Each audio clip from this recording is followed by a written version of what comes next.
आप ये देखिए, कर्नल साहब को कल सांस लेने में बहुत तकलीफ थी। हाँ। उसके बावजूद वो सीएम साहब से मिलने गए, ना चल पा रहे थे, व्हील चेयर में गए, बहुत तबीयत खराब है। पूछोगे तो बोलेंगे। साथियों नमस्कार। इस समय हम हैं पीलूपुरा के रेलवे ट्रैक पर और 12वें दिन गुरुवार की सुबह एक अच्छी खबर लेकर के आई है और ये आंदोलन समाप्त हो गया है। धनतेरस का दिन है, आप सबको धनतेरस की बधाई। विजय जी, भाई साहब क्या संदेश लेके आए जयपुर से? हमारी अच्छी वार्ता हुई। तीनों मंत्री थे, बीडी कल्ला जी, जूली जी और गर्ग जी। चीफ सेक्रेटरी साहब थे, डीजी पुलिस थे, सब सारा पूरा प्रशासन था। करीब 2 बजे से लेकर के 9:30 बजे तक वार्ता चली। सकारात्मक रही, उतार चढ़ाव मिले, लेकिन नेट रिजल्ट ये रहा कि काफी अच्छा डिसीजन निकला और हमारी 6 मांगों पे सहमति बनी। और उसके बाद हम पीलूपुरा आए हैं। सुबह कल रात के चले हुए हैं, सुबह पहुंचे और सरकार ने हमारी बातें मान ली। इसलिए हमने सारे समाज को ये बताई जो बात हमारी हुई और जो समझौता हुआ, और उसके पश्चात हमने ट्रैक खाली कर दिया। सारी कीलें हमने लगा दी हैं, सब तैयार कर दिया है। अभी गैंगमैन उसको चेक करें, कह रहे हैं कि 10-15 मिनट में ट्रैक चल जाएगी। तो इससे ये कहना चाहता हूं मैं कि हमारा जिस तरह का हमारा संघर्ष रहता है गुर्जर एमबीसी समाज का, वो बहुत ही संतुलित रहता है। हमने किसी पटरी को कहीं पर भी कोई क्षति नहीं पहुंची, कोई क्षति नहीं पहुंची और कोई संपत्ति, किसी भी तरह की सरकारी संपत्ति को कोई नुकसान नहीं पहुंचाया है। और 15 मिनट में ट्रेन चल जाएगी। उससे ज्यादा जीता जागता प्रमाण तो हो नहीं सकता। आपके माध्यम से मैं पूरे राजस्थान के हर एक व्यक्ति को धन्यवाद देना चाहता हूं जिसने इस संघर्ष में साथ दिया, और खास करके उन जगहों को मैं धन्यवाद देना चाहता हूं जिन्होंने जाम लगाए, प्रशासन के दबाव के रहते अपने हक के लिए जिन्होंने संघर्ष किया। और मैं पीलूपुरा, जहां से हमने आगाज किया, वहां के 80 गांव के लोगों मेरा करबद्ध धन्यवाद, नमन और साधुवाद कि उन्होंने बढ़ चढ़कर इस संघर्ष में हिस्सा लिया। बहुत सारे अपवाद रहे, कुछ सरकारी कुछ गैर सरकारी, लेकिन हर अपवाद को तोड़ते हुए जिस प्रकार से इन्होंने और हम सब ने मिलकर के संघर्ष किया, ये काबिले तारीफ है। 11 दिन ठिठुरती सर्दी में रहना कोई आसान नहीं है, लेकिन आने वाली नस्लों के भविष्य को देखते हुए, बच्चों की नौकरियों को देखते हुए, हमारे लड़कियों के हायर स्टडीज को देखते हुए, जो कि जयपुर में अब हॉस्टल बन रहा है, लड़कियों का छात्रावास 100 बेड, इन सब चीजों को मद्देनजर रखते हुए मैं तो ये कहूंगा कि बहुत ही सार्थक निकला इसका परिणाम, और बहुत बहुत धन्यवाद। थोड़ा एक सवाल। राजस्थान पत्रिका में आज आपका एक बयान छपा है जी, और उसमें लिखा है कि ऐसे समझौते पहले भी होते रहे हैं, फिर भी हमें सरकार से उम्मीद। आप किस चीज की बात कर रहे हो? जो समझौता करके जब निकलने के बाद वहाँ जो बयान आपने जयपुर में दिया है, हाँ, आज तो उस वो मतलब अपन किस दृष्टि से देखे वो जो लाइन है कि आप नहीं, आप क्या है कि हम ना बाल की खाल निकालने में बहुत विश्वास करते हैं। बाल को बाल ही रहने दीजिए, बवाल न बनाइए। मेरी तो एक बात, मैंने जो कहा कि समझौते होते रहते, पहला समझौता तो नहीं। हाँ, पहला नहीं। और हमने ये भी कहा कि बहुत विश्वास है सरकार पर। और मैंने और भी बहुत सारी बातें कही कि अगर सरकार पे विश्वास न हो तो हम यहाँ राजस्थान में कर क्या रहे हैं? हाँ, हमारी ही चुनी हुई सरकार है। चुनी हुई सरकार है। अगर हमें अपनी चुनी हुई सरकार के ऊपर विश्वास न हो तो फिर हमें तो इस स्टेट में रहना ही नहीं चाहिए ना। बिल्कुल सही बात। विश्वास है, सीएम के ऊपर विश्वास है।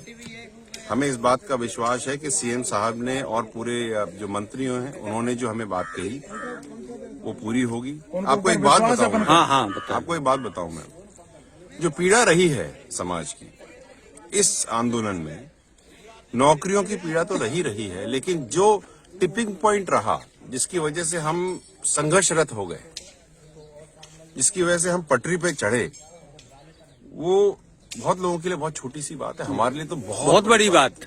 वो बात ये थी कि रघु शर्मा जी ने और विश्वेंद्र जी नहीं, अच्छा, रघु शर्मा जी ने और चांदना जी ने एक प्रेस कॉन्फ्रेंस करके ये कहा था, करीब मेरे ख्याल से 26 के आसपास की डेट होगी, अक्टूबर में। उन्होंने ये कहा था कि हमारी 3 विधवाओं के मुआवजे के लिए वो समाज से पैसे बटोर करके इकट्ठे करके देंगे। तो किसी भी वीरांगना के लिए और एक जीते हुए समाज के लिए, एक जिंदा कौम के लिए, ये भाषा तो उसके गले उतरेगी। जिन्होंने 73 खोए हैं और उनमें से 3 का हम सम्मान मांग रहे हैं, वो सम्मान इस तरह तो नहीं लेंगे हम। तो मैं माननीय मुख्यमंत्री जी का बहुत बहुत धन्यवाद देता हूं, आभार प्रकट करता हूं कि उन्होंने हमारी वीरांगनाओं को समझा, हमारे शहीदों की शहादत को समझा और अपने चीफ मिनिस्टर रिलीफ फंड से 5-5 लाख रुपए के चेक दिए और नौकरियां भी दी। ये हमारे लिए सबसे प्रथम, सबसे मूल बात है, क्योंकि एक समाज के लिए उसकी वीरांगनाओं का सम्मान अव्वल नंबर पे आता है। अगर ये पैसे इकट्ठे करने वाली बात नहीं हुई होती, नई बात आती, तो शायद हम पटरी पे नहीं पहुंचते। ये क्रोध है, ये एक तरह का दुख भी है कि ये ऐसा एक स्टेटमेंट आया, और ये वर्बल स्टेटमेंट नहीं था, ये एक रिटन स्टेटमेंट था, साइंड स्टेटमेंट था। इससे ज्यादा पीड़ादायक क्या हो सकता है? और क्या कोई बात हो सकती है? क्या हम ये कहेंगे कि भारत के किसी शहीद की विधवा को हम पैसे बटोर के देंगे? हाँ, सरकारें सक्षम है। हम लोग, आपको मैं बताऊं कि जब बॉर्डर पे जंग होती है तो इतने ताबूत हमारे समाज के आते हैं कि आंसू रुकते नहीं, तौलिए पूछते नहीं, इतना दर्द है, इतना संघर्ष है समाज का, और एक तरफ ये और एक तरफ के पैसे बटोर के। तो उसके लिए मैं आपको बता दूं कि बहुत बहुत धन्यवाद सीएम साहब, आपने हमारे समाज की पीड़ा को समझा। एक और आखिरी सवाल है, फरवरी 2019 के समझौते को लेकर के आप लगातार बोलते रहे और उसका जिक्र इन 6 मांगों में भी है। आप कितने आश्वस्त हैं कि सरकार उसे बहुत जल्दी? विश्वास एक बहुत बड़ी चीज है। हाँ, विश्वास ही बड़ी चीज है साहब। विश्वास के अलावा कुछ नहीं है।